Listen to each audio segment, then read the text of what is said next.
Hi everyone! I am back with another Reddit Reads. I usually post these on Fridays, but I was busy celebrating one of my best friend's birthdays, been shopping around, and I've been getting ready to start a new job in a couple weeks. And so, actually I'm thinking about a week actually. So, I've just been a little bit busy, but I feel like I say this every week, but I'm so excited to share this Reddit Reads because I find that this post is very unique, a little eccentric, and I really want to kind of highlight the specific perspective I like to take when I'm working with clients, when I'm reading these posts, when I'm creating my master classes, and I just find that this post can kind of allow me to showcase that because it's a little different. And so this post was posted on Reddit under the r/autistic adults forum 14 hours ago, or at least 14 hours from when I screenshotted it, so it's pretty recent. It's titled, "I finally came out as autistic to my escort of over a year." Let's get the sex worker thing out of the way first. Where I am at, it is legal, advertised, governed, menued items for what you would like in a session. Side note, great free healthcare and sexual health clinics too. Am always safe, obviously. It's a business the same as the bakery down the road where you get your bread from. Quick, interjection, completely agree. Anyways. After failed relationships and realizing I wasn't destined to hold on to a significant other, I went searching for the paid experience. The search was interesting, sometimes great, sometimes bad, sometimes terrible. Then I looked on an ad I was nearly going to skip as it seemed fake. I've been seeing her now for over a year. She treats me well, spoils me, and we click and fit well together. My visits have been weekly to treat myself for quite some time. I can play along with the false reality of the fantasy.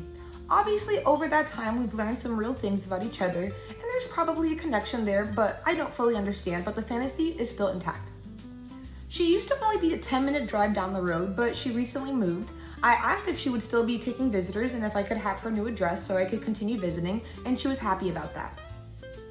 Turns out it's now nearly an hour to get there, but being a man of my word, I arranged a visit. She was pleased and I think joyful to see me, and the session was one of the best we've ever had. When I got home later that night, I felt like maybe I owed her a small insight into who I am, my neurodivergence, and why I still chose to drive that distance. So I told her about being on the spectrum, the Warren-Keim connection, and the comfort I feel with her. She responded with kindness and understanding just as I knew she would.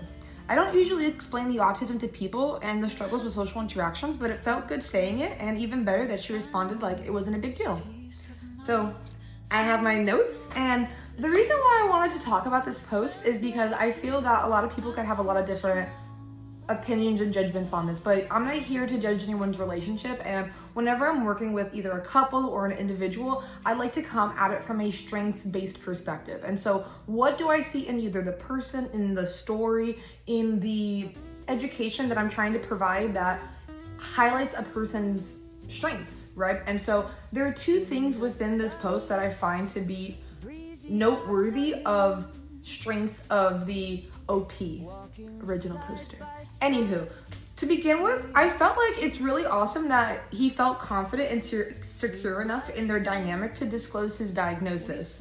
You don't owe anyone disclosure, but in this situation, they've built enough trust to warrant that level of intimacy. And like I said, after reading the situation, he decided to disclose, and that's how it's supposed to be. It's supposed to be your choice. And so I think that's really awesome. Second, the writer seems pretty self-aware, right? Because though he sees that there are aspects of fantasy, there's also aspects of reality mixed in. And I feel like, at least based off the little bit of information that I have based off the post, he's kind of balancing it pretty well. And I think that the fact that he wanted to continue having intimacy in this manner is up to him, because honestly, it reduces confusion, it allows for more consistency, and again, like as I said previously, like who am I to judge anyone's relationship? And so maybe this is not the most typical dynamic, but if it works for them and they're safe and happy, who are we to judge